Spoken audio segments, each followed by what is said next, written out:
Good morning. I'm Ryan Docherty, Executive Vice President of Capital Portfolio Delivery at Hydro One. Welcome to Lambton TS. At Hydro One, safety is our priority, also on this site. So in case of emergency, Jason Taylor with Black & McDonald will help coordinate. And in the event of an issue, we will congregate over by our work trailers at our muster point. But before I get into the formal agenda, I'd like to start with a land acknowledgement. Hydro One acknowledges that the St. Clair Transmission Line project is being developed on the ancestral and treaty lands of the Anishinaabe. Hydro One understands that Indigenous nations have been here since time immemorial and are the stewards of what many refer to as Turtle Island. We are all treaty people, and with a commitment to friendship and our pursuit of real action towards reconciliation, we are thankful to be welcomed on these lands. We also recognize the importance of partnerships we are investing in with the treaty nations represented with us here today. And we place enormous importance on continuing to build trust and deliver continued progress. I offer my sincere appreciation to those who have joined us today from First Nations. Your presence is genuinely honored. We will continue to improve upon and energize our shared futures together. It's exciting to be with you here this morning to celebrate the groundbreaking of the St. Clair Transmission Line. Now more than ever, we must build an electricity system to power the growth we're seeing in every part of the province. And that's where Hydro One comes in. We keep the lights on and electricity moving across the province 24/7. Through our network of transmission and distribution lines, we power your homes, your grocery stores, farms, hospitals, and factories. Together, we will continue homes, your grocery stores, farms, hospitals, and factories. Together, we will continue to build this network up so we can meet future demand. This morning, we are joined by First Nation leaders who have collaborated closely with us for the past few years to bring transmission lines in the Southwest to life. We have learned a lot from them, and while we know there is more work to be done, we will continue to move this partnership forward. I am now pleased to welcome Chief Nahmabin to provide remarks.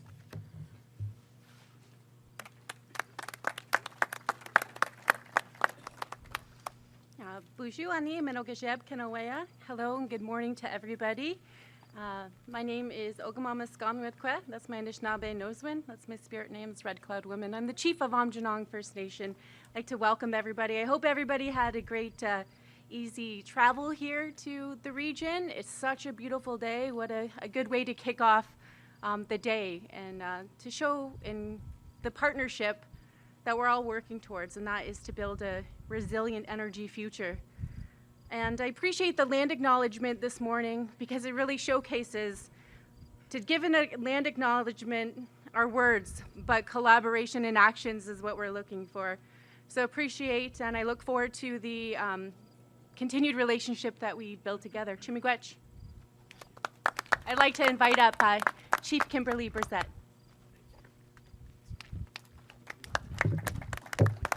Aamjiwnaang, Chief Kimberly Bressette Dijnakaz. I'm the Chief of Kettle and Stony First Nation. I appreciate the opportunity to work together with Hydro One and the treaty partners here that I have here today with us and build strong partnerships and continue to work towards reconciliation for our future generations and financial stability within our communities. So I appreciate everyone being here today and thank you. Miigwech. And I would like to welcome up Chief Nikki van Oirschot. Miigwech, Chief Bressette, and miigwech for everyone for being here today and for welcoming us to the territory of Aamjiwnaang First Nation. My name is Nikki van Oirschot. I'm Chief of Caldwell First Nation. Today, as we stand here together, we're at a transformative moment, not only for Caldwell First Nation, but with our partners as well. We are not just participating in energy development, we are asserting our rightful place in Ontario's energy future. This partnership opens doors to economic prosperity for our community, and the revenue generated will support housing, commercial development, and critical community programs for us. Together with our treaty partners, we are crafting a future that prioritizes both sustainability and opportunity. It's about empowerment through collaboration and creating a healthy, vibrant future, not just for ourselves, but for generations to come. As we move forward, let us be a beacon of empowerment and a model for what is possible when First Nations are truly included in the economic decisions shaping our territories. Together, we will harness the power of our lands for a brighter tomorrow. Miigwech. And I would like to welcome up Chief Joe Miskokomon from Chippewas of the Thames. Bonjour. My name is Chief Joe Miskokomon, Chippewa Thames First Nation. We call ourselves Dishkan ZB. You're in the homeland of Aamjiwnaang tribal, which means our people settled on both sides of this river. There was no boundary here. We come back to our ancestral lands, and now we are forming partnerships that have never been formed before. And while we learn through our past, we also must look to our future and to our future generations and to the future of your generations on your prosperity and our prosperity and how we reside in our territory, the treaty territory of Aamjiwnaang. We must grow together. We must learn together. We must learn to live with each other. We must learn to partner with each other. So, we look forward to the future in this relationship that we form here today. Miigwech. I'd like to invite up the Minister Lecce.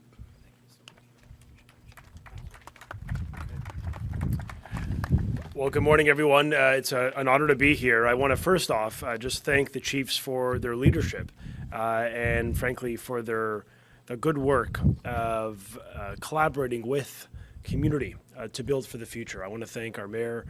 Thank you, Jeff, for being with us. Of course, Bob Bailey, the hardworking member from Sarnia, Lambton. Thank you so much, Bob, for everything you do.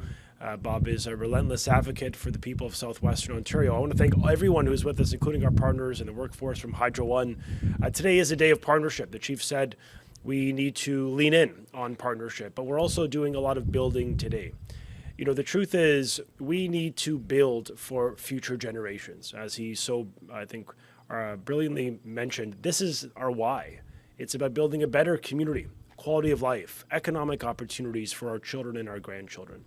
Ontario launched what's called Energy for Generations, our integrated energy plan, a 25-year energy roadmap to build, not for the next election, not for the next few years, but literally for the next generation. In that plan, we codify and commit to fund a transmission expansion 1,500 kilometers. It is the equivalent of a transmission line from Windsor to Thunder Bay. We are being ambitious, forward-thinking, and we're doing it in partnership. A brilliant 50-50 equity model where Indigenous leaders and First Nation leaders are leading the way, owning the projects on their territories, and being a part of our economic growth. Now, this region is growing. Greenhouses, industry, people are moving into this region at a rate that we have not seen. There is a demand forecast of at least another 1,500 megawatts of power needed by year 2035. That's power for like over, roughly a million homes, just for context. And so we got to get on with it. We got to move with speed and do it in partnership. And that's what we're here today to talk about, to profile examples of what is nation building.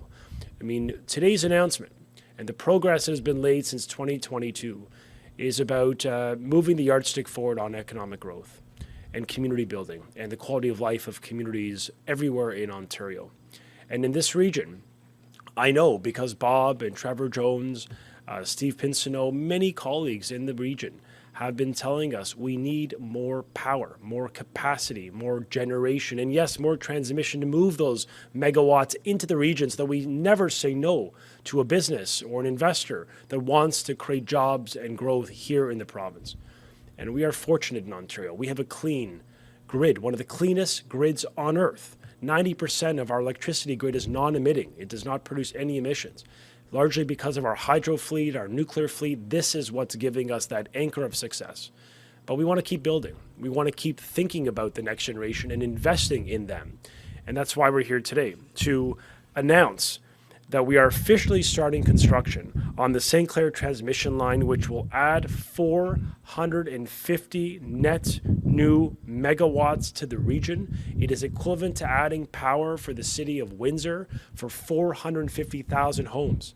And we're doing that today because we made a commitment to build a 64-kilometer transmission line, to double the circuit, the 230 kilovolt transmission line that will expand all the way from Chatham's switching station and Lambton's transformer station, as well as it will convert the Wallaceburg transformer station to support that increased voltage. This is a transformative step forward. It's about building the energy security we need. It's about creating jobs and getting it done in a timely manner, because while construction will commence today, this project will be complete by year 2028. Demonstrating a commitment by our communities, the First Nation partners, Hydro One, and the Government of Ontario that together we're going to move to meet the moment. And I do want to recognize the chiefs who are with us, the leadership they have played, the advocacy and the role in building out an equity partnership where 50-50 has been the example, not just to the province, but to the country of how to do this right. All the transmission lines approved over the past few years have been done in equity with 50-50 with Indigenous partners leading the way. And I'm proud of that. And today we profile another example where that is our reality today. And so I came here really to express a message of hope during the economic challenges with the U.S. We're, of course, in a region that is exposed by tariffs, that there is hope, that there is opportunity, there is growth on the horizon. There are jobs and investments and Canadian solutions to the great challenges we face. And from energy to critical minerals and everything in between, we are an energy superpower. And we have to be confident as Canadians, knowing that our government is working intentionally to buy Canadian and to leverage Canadian skilled workers to build for the future. So thank you all for being a part of this announcement. Thank you to the chiefs for your leadership. And thank you to Hydro One for being a good example of how to do it right. And with that, let's introduce the Chief Operating Officer for Hydro One, Megan Telford, to share a bit of words from her story. Thanks so much. Thank you all.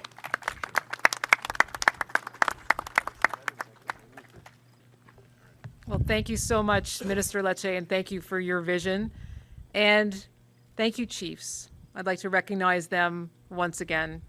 Chief Janelle, Chief Kimberly, Chief Joe, Chief Nikki, thank you so much for your partnership. And welcome everybody to Lambton Transmission Station. It's absolutely great to be with you all here today. And I love traveling to the Southwest. I was born in Windsor. Lambton County is beautiful, and its location along the St. Clair River is where water connects communities. It underscores why we've chosen to celebrate here today. To ceremonially break ground on the St. Clair Transmission Line and take another step forward to help deliver new First Nation partnerships, power homes, farms, and industry in Southwest Ontario. In the next 25 years, electricity demand is expected to surge by approximately 75% across Ontario.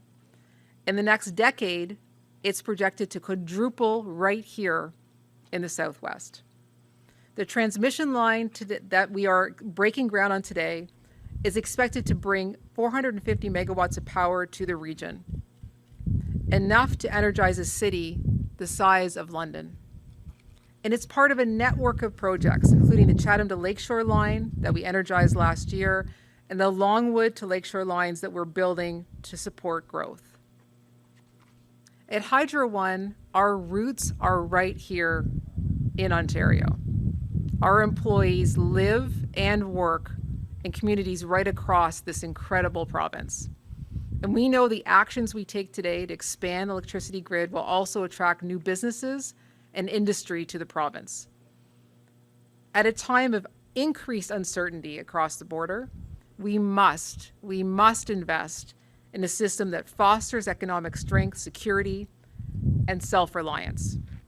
And we're not doing it alone. We have 5 First Nation partners who are developing the line with us.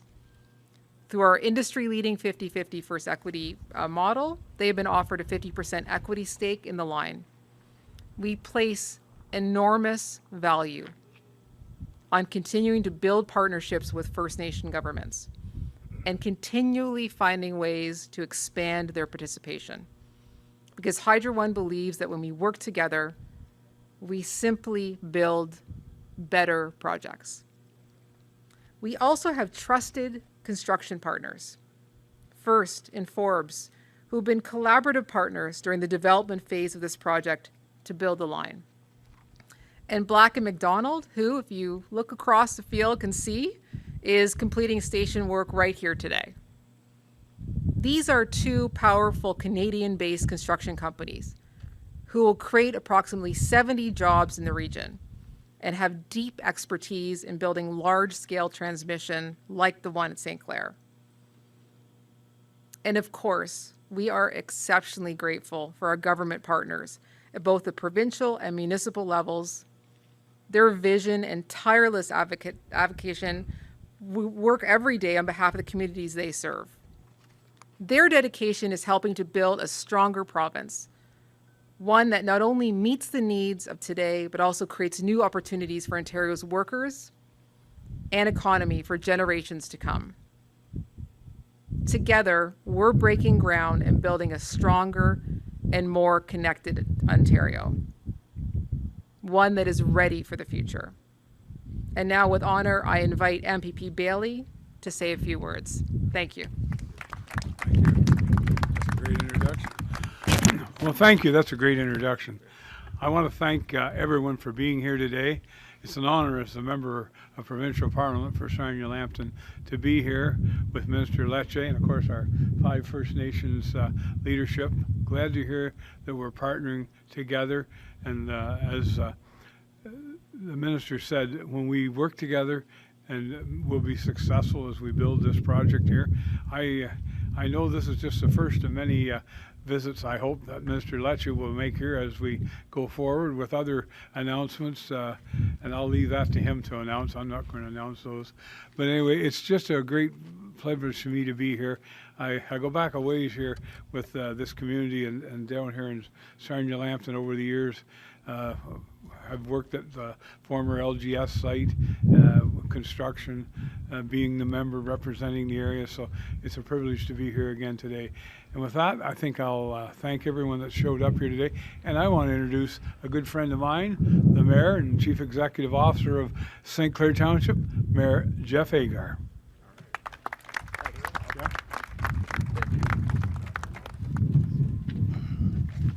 Thank you. Good morning. It's my great pleasure to welcome you all to St. Clair Township for this important and exciting occasion for the groundbreaking ceremony of Hydro One's new transmission line project. Today is more than just the beginning of construction.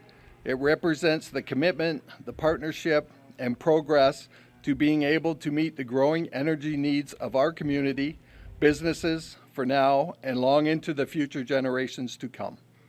This project is a crucial step towards a more resilient, reliable, and sustainable electricity grid, not only for St. Clair Township, but all of Ontario. I would like to thank Hydro One, our Energy Minister Stephen Lecce, and the Ford government for making this new line happen.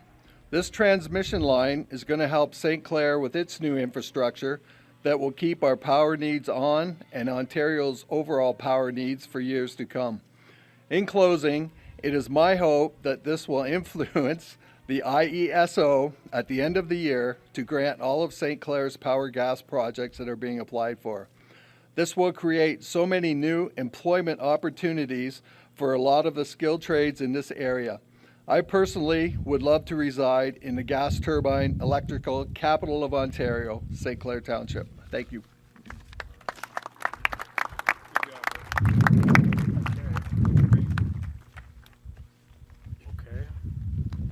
We will now open it up for questions from the media. Reporters can line up behind me, state your name and outlet, and ask your question into the microphone. Just a reminder, it is one question, one follow-up format. Go ahead, first question. All right.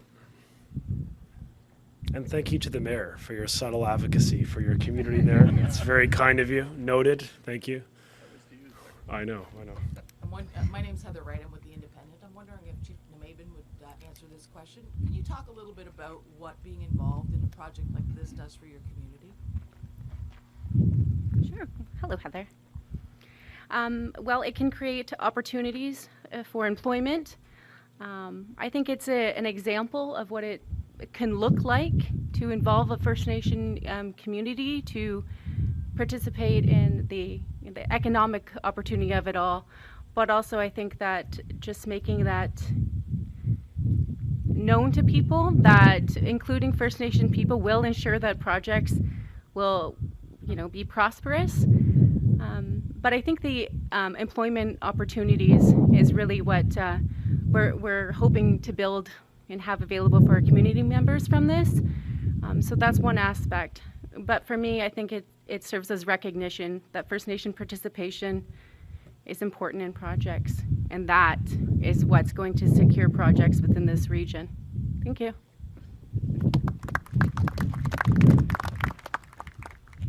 This question is for the minister. So there's at least 3 projects that are being talked about for this site: hydrogen, nuclear, and natural gas. Can you talk a little bit about how that might be able to coexist on a site like this? Well, we do need more power in the province. We're looking at a 75% demand forecast. That is equivalent to adding 4.5 cities of Toronto to the grid by year 2050. Every province, every U.S. state, the world is scrambling to generate power. We're very fortunate. We have a plan. We're thinking ahead. We're literally thinking about generations to come. And that proactivity allows us to keep rates down, keep energy affordable, keep it clean and reliable for our businesses, industry, and our families and farms.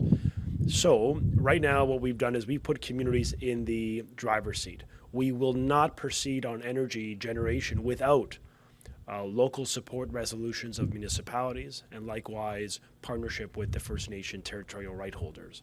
That is a new policy regime that Premier Ford has brought in. As you will remember, the former government was imposing energy projects on unwilling communities, municipalities who did not want energy projects decided by some politician or bureaucrat in Queen's Park, downtown Toronto, in rural Ontario. So we are democratizing the decision making. We're putting communities, rural communities, remote communities, every community in the driver's seat to have a say. So no decision has been made with respect to the type of generation because that's going to require a meaningful consultation. But you're right to say everything's on the table. We want to generate the power here. We need it. This region needs to not just have transmission lines, we also need to generate more power in the Southwest. Now I can tell you province-wide, we're really leaning into everything. An all of the above approach, where we've invested through Ontario's integrated energy plan, this sort of our roadmap for growth, net new hydroelectric power. We haven't done net new hydro power in Ontario in a decade. And in fact, the projects we funded, including the TTN, Northern Territorial Right holders, they're leading that work. Again, another example where OPG is working with Indigenous right holders to build out energy generation. We're expanding nuclear power, the first small modular reactor in the G7. Before the French and the Italians and the Brits and the Americans, here, we, Ontarians, Canadians, are leading the way on building the first SMR to power our growth, clean power, and we're building a fleet of 4. So we see a future for growth. We're in leadership and the clean economy, but we want to do it in partnership. We don't want to get ahead of the discussions, but I think you're right to say everything's on the table, and we're going to proceed in partnership to build local energy generation that supports economic growth and improves the quality of life of families in the region. Thank you. Hi, Natalia Vega with Blackburn Media. Okay. I just want to follow up on Heather's comment. You said something very similar when you came here in January, that consultations were continuing. Is there an estimate as to how long this consultation process is going to take? You know, it's a fair question. I mean, we want to make sure that there's some, clear roadmap of how we get to yes. I think the first principle is we've received support resolutions from all the communities in Lambton, Nanticoke, and of course in Port Hope. That's the first principle. Since we've launched this plan, to your point early in the year, all the local communities have expressed willingness to have that discussion, support resolutions for this. Now there's ongoing discussions and consultations with both communities and First Nation partners on what that energy project could look like. So to, I guess, answer the question is, it's not going to be a decade-long process. We want to build, we need to build, and we have energy gaps that emerge in the late 2030s and 40s. Working back from that demand forecast, we got to really start now. So there's been a lot of good faith discussions, and I look forward in the coming months to return to help lay out a better, clear roadmap of how we're going to build power here. But the first prerequisite is to make clear that communities, municipal governments, territorial right holders, their opinions matter, and we're going to take them into consideration as we build local generation and we decide the type of generation source, be it an SMR or natural gas, as the mayor is passionately advocating for, or it could be renewables or hydrogen or SMRs, whatever it is. The province is committed to build, to invest, and to see this project through. Getting back to today's announcement, what sort of environmental studies were done in order to prepare for the transmission line project? Absolutely. I'll turn to Hydro One, but every transmission project will go through reviews to make sure that they have mitigated risk on the routes. Transmission is a safe way to move power across the province. And a great deal of care is being taken to make sure that the routes minimize any local risk to ecology. These would have been approved through those assessments, and that's why we're here today to move forward on what is a $470 million investment from the province, from ratepayers of Ontario, to build this 64-kilometer line. But I will turn to Hydro One. Maybe they could speak a bit about their consultations and the EA process. Can I just answer the consultation comment that you were asking about consultation? Each of our communities has our unique way of, consultation. That also includes community in participation, or community members to be involved in that process of consultation. So to expedite consultation, it should not interfere with free, prior, informed consent. So I just wanted to make that comment. Thank you. Thank you very much. So I'm going to address the environment the question from two perspectives. The one is, yes, of course, there are a lot of regulations that we follow, but dealing with the environment is also a consultative process. Our First Nation partners, we do discuss with them. They bring a very important perspective about how to treat the land, obviously with centuries of experience in that. We go out of our way from a Hydro One perspective to make sure we're meeting all regulations, but also go above and beyond. But the thing that people don't talk about is what happens when the transmission line is built. And I think that's more interesting. I happen to find transmission lines beautiful. So there's lots of land that goes underneath. And Hydro One has actually won awards in terms of the use of transmission lands underneath the towers.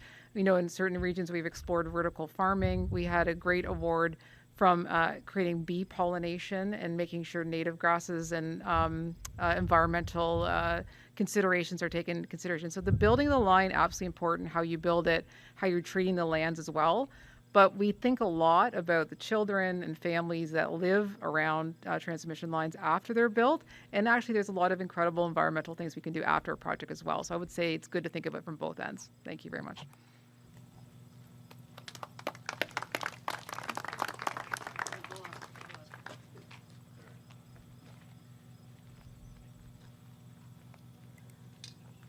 Could be to the, Sean Irvin from CTV. This could be for the minister or any member of the First Nation.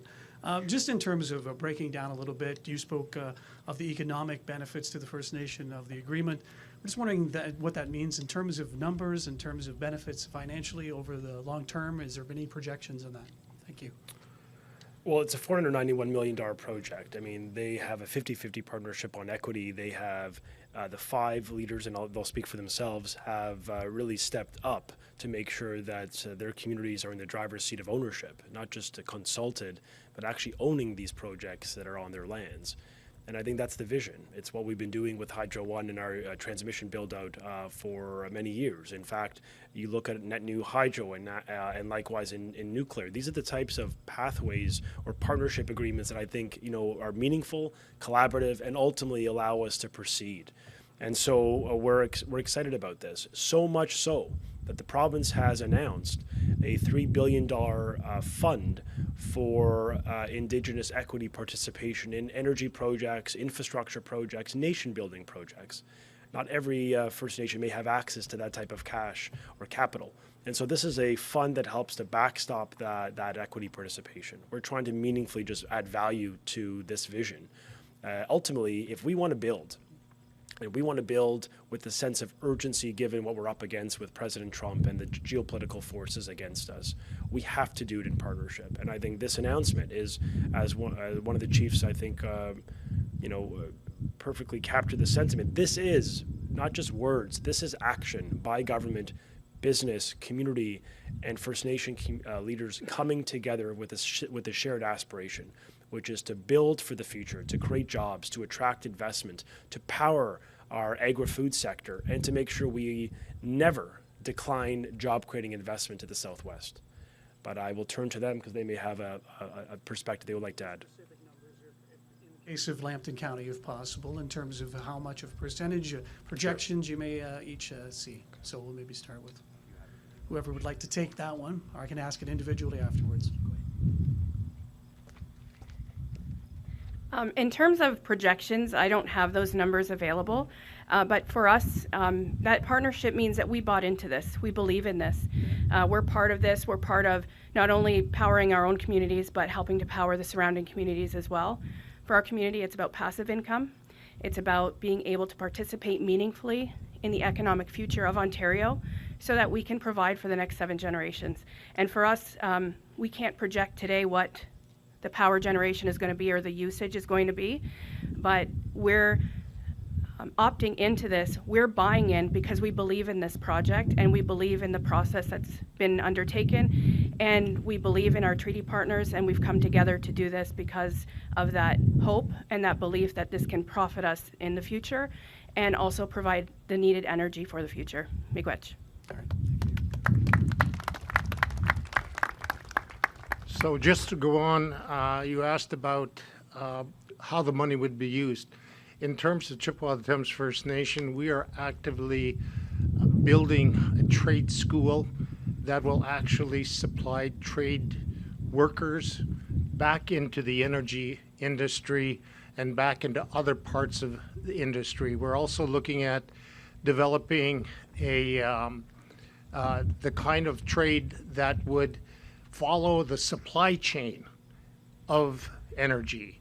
And so it's not only just about this project, but it's the supply chain and all of the kind of skilled labor and workers that are going to be needed in the future, in our future generations, that we want to be able to provide not only for Anishinaabe people, not only for First Nation people, but for anyone that wants to enter the trade school. We will accept them with open arms.